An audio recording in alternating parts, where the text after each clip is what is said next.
In the year 2024, a groundbreaking discovery sends shockwaves through the global scientific community.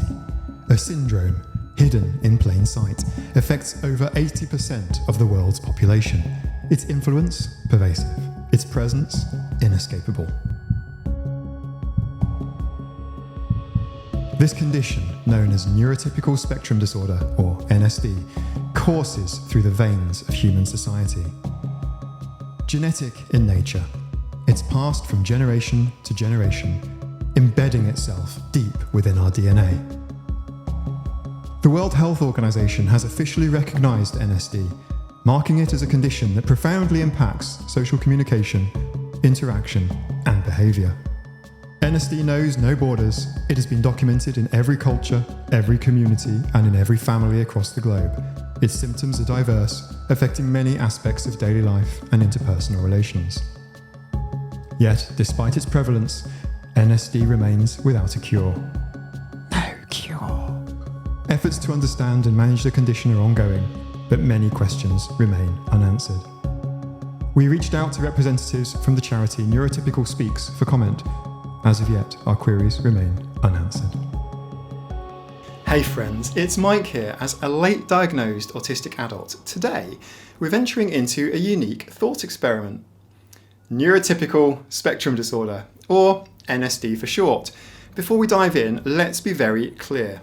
NSD is a fictional condition crafted for today's discussion. It's not about casting neurotypical traits as deficits, but rather to illuminate the experience of being othered in a world that prizes conformity.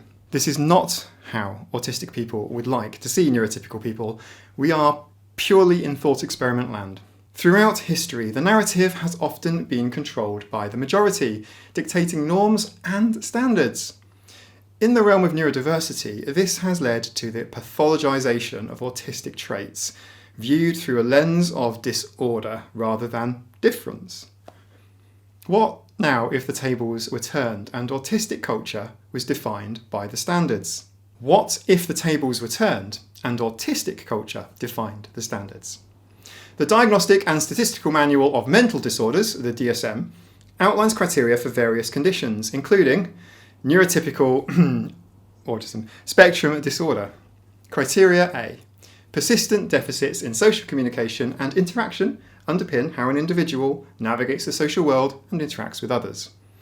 Deficits occur in social emotional reciprocity, atypical social approach and response. For example, a noted difficulty in engaging in deep, meaningful discussions, often defaulting to superficial small talk as a fallback interaction mode.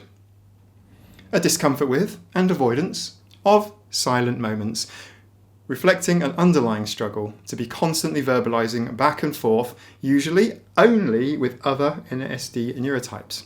An intensified emphasis on exchanging and decoding emotions or adapting to the communication styles of non-NSD neurotypes.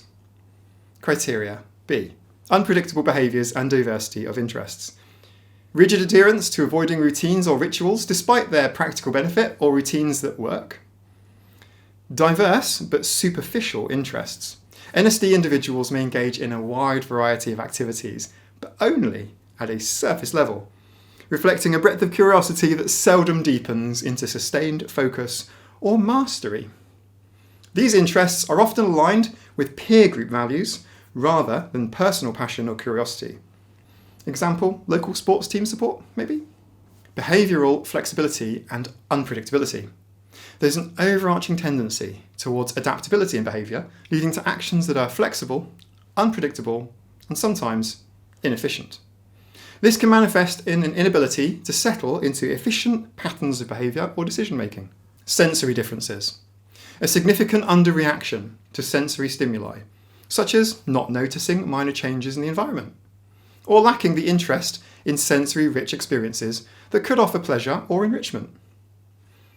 Other traits to look for include may have difficulties in thinking or understanding, difficulties communicating without reliance on sarcasm, metaphors, or figures of speech, may display marked lack of repetitive movements or insistence on denying that pencil taps, hair twiddling, etc. are, in fact, repetitive movements.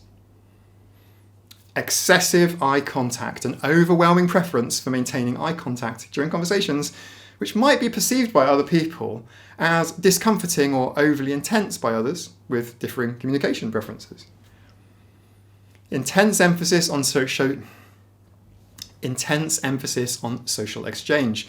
There's a pronounced focus on reciprocal social interactions, where individuals may place undue importance on the back and forth communication, potentially reducing the depth of the discussion and the time to process what the other party might be saying.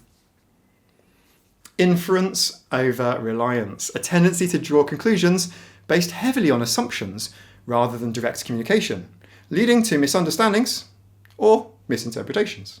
Tendency towards conformity, a strong inclination to follow group norms or behaviours without critical reflection, sometimes labelled a sheep mindset.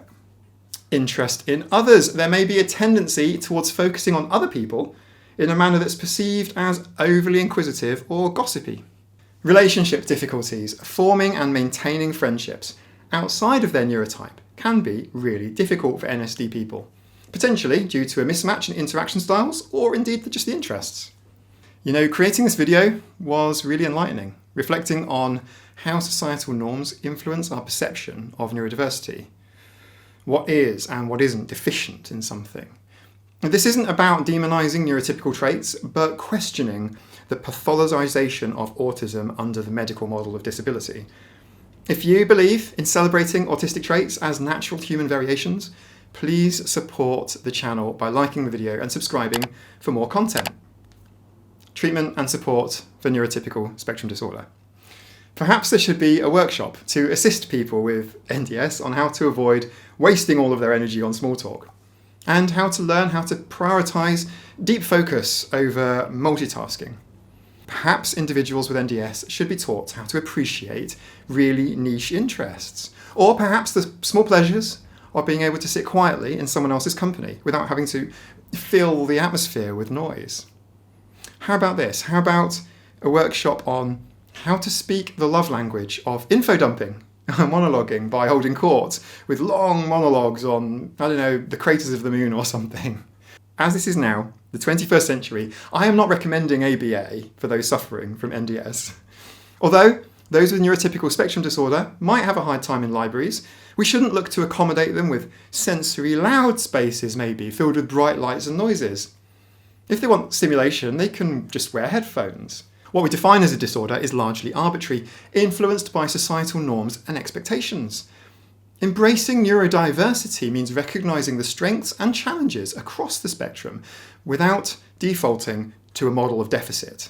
Understanding and acceptance can transform our approach to all neurotypes, fostering a more inclusive world. Now, I have made a video on a better way to look at autism and to an extent ADHD. It's from autistic researchers, and you can find it here. This video has been brought to you by Rufus. Ben Rufus, the Ginger Ninja.